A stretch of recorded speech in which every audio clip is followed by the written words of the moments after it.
A lot of people open the Bible, reach the book of Hosea or Amos, see strange names, warnings, visions, and confusing poetry, and quietly skip ahead. Some people feel guilty about it.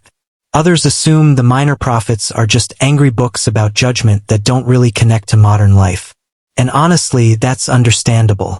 The minor prophets can feel distant, complicated, and hard to follow.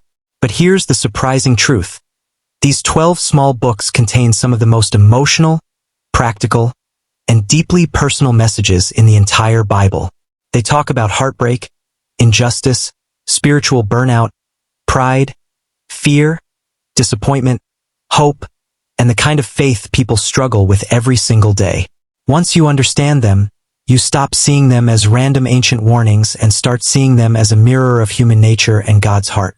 Imagine someone who keeps ignoring important warning signs in life. Their relationships are falling apart. They feel spiritually empty. They chase success, comfort, and distractions, hoping something will finally satisfy them. But deep down, they know something is wrong. That is exactly the world the minor prophets spoke into. These prophets were not writing to perfect people. They were speaking to ordinary people who slowly drifted away from God while still pretending everything was fine. The minor prophets are called minor not because they are less important, but because their books are shorter than Isaiah, Jeremiah, and Ezekiel. Together, these 12 prophets tell one connected story about God calling people back before they completely destroy themselves spiritually, morally, and socially. And the amazing thing is that their messages still sound incredibly modern. The story begins with Hosea, and Hosea might be one of the most emotional books in the Bible. God tells Hosea to marry a woman who keeps being unfaithful to him. It sounds shocking at first, but the marriage becomes a picture of Israel's relationship with God. The people kept abandoning God for idols, false security, and selfish desires. Yet God kept loving them anyway. Think about how many people today know they are making unhealthy choices but still continue because they think temporary comfort will fix deeper pain. Hosea shows that sin is not just breaking rules. It is breaking relationship. But the book also shows something powerful. God's love is persistent. Even when people run away, God still calls them home. One of the easiest ways to apply Hosea today is through honesty. Many people try to appear spiritually strong while secretly feeling disconnected inside. Hosea teaches that real healing starts when people stop pretending. A simple habit like taking 5 quiet minutes daily to pray honestly instead of using perfect religious language can completely change someone's spiritual life over time. Then comes Joel, a prophet who describes a devastating locust invasion that destroyed crops and created fear everywhere. But Joel uses this disaster to talk about something deeper. He says sometimes difficult moments wake people up spiritually. Many people only begin asking deeper questions after loss, disappointment, failure, or anxiety. Joel's message is not that God enjoys suffering. His message is that people should not waste painful moments. Hard seasons can become turning points. Joel also gives one of the Bible's most hopeful promises when he says God can restore the years the locusts have eaten. That line speaks directly to people who feel like they wasted part of their life. Maybe someone spent years chasing unhealthy relationships, addictions, pride, greed, or empty success. Joel reminds viewers that restoration is possible. Your story is not over because you made mistakes. Amos enters the story like a man walking into a comfortable city and exposing everything people wanted hidden. Amos was a shepherd, not a polished religious leader. He spoke boldly against injustice, greed, and fake spirituality. People were attending religious festivals while ignoring the poor and abusing others. Amos basically says, God does not want performances without compassion. This message feels incredibly relevant today. It is possible to post Bible verses online, attend church, or speak religious words while still treating people badly in everyday life. Amos challenges viewers to examine whether their faith changes how they treat workers, family members, strangers, and vulnerable people. Real spirituality affects behavior. Imagine someone who prays every morning but constantly humiliates people at work.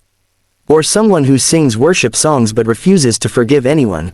Amos says faith without justice and mercy becomes empty noise.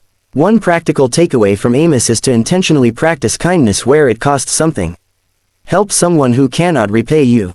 Listen to someone people ignore. Treat people with dignity even when nobody is watching. Then we meet Obadiah, the shortest book in the Old Testament. His message focuses on pride. The nation of Edom believed they were untouchable because of their strong location and confidence. They looked down on others and celebrated the downfall of their neighbors. Obadiah warns that pride blinds people spiritually. Modern pride does not always look loud or arrogant. Sometimes it looks like constantly needing to feel superior. Sometimes it appears in secretly enjoying other people's failures. Social media has made this even more common. People compare lives constantly, hoping to feel more valuable than others. Obadiah reminds viewers that humility protects the heart from becoming cold and destructive. Then comes Jonah, probably the most famous minor prophet. Many people think Jonah is mainly about a fish, but the real story is about mercy. Jonah did not want to preach to Nineveh because he hated the people there. He wanted judgment, not forgiveness.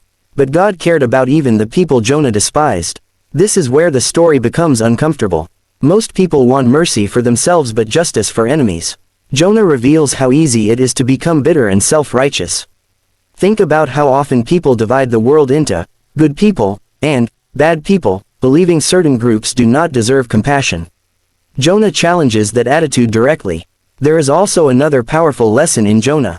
Running from God never creates peace. Jonah kept trying to escape his calling, but the farther he ran, the more chaotic his life became. Many viewers know this feeling. They ignore convictions, avoid difficult conversations, refuse to change unhealthy habits, and wonder why they feel restless inside. Jonah teaches that surrender often leads to peace faster than avoidance. Micah follows with one of the clearest summaries of godly living in the Bible: do justice, love mercy, and walk humbly with God. Micah spoke during a time of corruption, dishonesty, and exploitation. Leaders abused power while ordinary people suffered. The beauty of Micah is that he makes spirituality practical. Walking with God is not about acting spiritually impressive. It is about everyday integrity. It is choosing honesty when lying would be easier. It is showing mercy instead of revenge. It is staying humble instead of constantly seeking attention. A simple application from Micah could completely change someone's relationships. Before reacting angrily, pause and ask, am I responding with justice, mercy, and humility?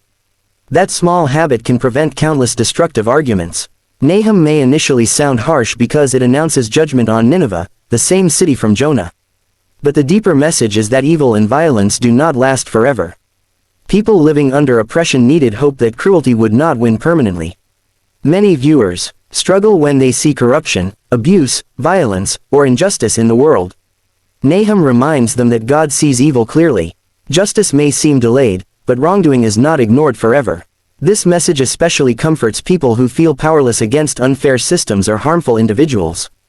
Habakkuk is incredibly relatable because it begins with questions. Habakkuk looks at violence and injustice around him and asks God, why aren't you doing something? Many believers quietly struggle with similar questions. Why do bad things happen? Why do prayers sometimes feel unanswered? Why do evil people appear successful? What makes Habakkuk powerful is that God does not reject honest questions. The prophet learns to trust even without fully understanding everything. This is important because many people think faith means never doubting. But Habakkuk shows that faith often means continuing to trust while still wrestling with confusion. One healthy spiritual habit inspired by Habakkuk is journaling honest prayers. Instead of hiding frustration, viewers can bring real emotions before God. Honest faith is stronger than fake certainty. Zephaniah warns people who became spiritually complacent. They were not openly rebellious. They were simply spiritually asleep. Life became routine, and God became unimportant in practice. This happens today constantly. People get busy with work, entertainment, money, relationships, and stress until spiritual life slowly fades into the background. Zephaniah reminds viewers that spiritual drift usually happens gradually, not suddenly. A practical step from Zephaniah is creating intentional moments of reflection. Even 10 quiet minutes without distractions can help people reconnect spiritually and evaluate where their priorities are heading. Haggai speaks to people who returned from exile but lost motivation rebuilding the temple. They focused on personal comfort while neglecting what mattered spiritually. Many modern viewers know this feeling too. They start strong spiritually, then life gets busy, discouragement grows, and passion fades. Haggai encourages people to realign priorities. Sometimes spiritual growth requires rebuilding habits that were abandoned. Maybe prayer became inconsistent. Maybe gratitude disappeared. Maybe serving others stopped completely. Haggai reminds viewers that it is never too late to rebuild. Zechariah brings hope through visions and promises about future restoration. His message constantly points beyond present struggles toward God's larger plan. Life often feels confusing because people only see small pieces of the story. Zechariah reminds viewers that God sees the full picture. Think about someone going through heartbreak, uncertainty, or failure. In the middle of pain, it is easy to assume nothing meaningful is happening. Zechariah encourages perseverance. Some growth happens invisibly before results appear publicly. Finally, the minor prophets end with Malachi, the last prophetic voice before hundreds of silent years leading up to Jesus. Malachi confronts spiritual laziness, empty worship, broken relationships, and cynical attitudes toward God. People in Malachi's time still practiced religion outwardly, but their hearts were disconnected.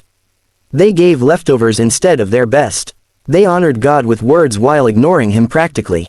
Malachi asks an uncomfortable question many people still need today: has faith become routine instead of relationship? One of the most powerful ways to apply Malachi is through intentional gratitude and consistency. Small acts of faithfulness matter more than dramatic spiritual moments. Consistent prayer, kindness, honesty, generosity, and humility slowly shape the heart over time. When people read the minor prophets together, one major pattern becomes clear. These books are not random warnings from angry prophets. They tell the story of a loving God constantly calling broken people back before destruction takes over completely. Again and again, people drift, ignore warnings, chase empty things, hurt each other, and lose direction. Again and again, God responds with truth, correction, patience, mercy, and hope. That is why these books still matter. Modern people struggle with the exact same issues. Pride still destroys relationships. Injustice still hurts communities. Spiritual apathy still weakens faith. Fear, greed, bitterness, distraction, and hypocrisy still shape human behavior. And just like ancient Israel, many people keep searching for peace in places that cannot truly satisfy them. But the minor prophets also offer incredible hope. Hosea teaches that love can restore the unfaithful. Joel teaches that lost years can be redeemed. Amos teaches that true faith changes behavior. Jonah teaches that mercy reaches farther than human prejudice. Micah teaches simple and practical godliness. Habakkuk teaches trust during confusion. Haggai teaches that rebuilding is possible. Malachi teaches that faithful consistency matters. Imagine treating these books not as confusing ancient writings but as spiritual conversations about real life. Suddenly the Bible becomes less distant and more personal. The prophets stop sounding like strangers and start sounding like wise mentors warning people not to destroy themselves spiritually. So the next time you reach the minor prophets, do not skip them. Read slowly. Pay attention to the emotions, the warnings, the hope, and the patterns. Ask yourself simple questions while reading. Where am I drifting? What distractions are pulling my attention away from what truly matters? Where do I need humility, honesty, mercy, or courage? Because the deeper message of the minor prophets is not just that humanity fails. It is that God keeps reaching toward people even when they fail repeatedly. And that changes everything. At the end of this video, the biggest takeaway is simple: spiritual growth usually begins with honest reflection. The minor prophets invite viewers to stop living on autopilot and start paying attention to the condition of their hearts. You do not need perfect theology to begin. Start small. Read one prophet at a time. Reflect honestly. Practice mercy daily. Stay humble. Seek justice. Pray sincerely. And remember that even the parts of the Bible people often skip may contain exactly the message someone desperately needs to hear.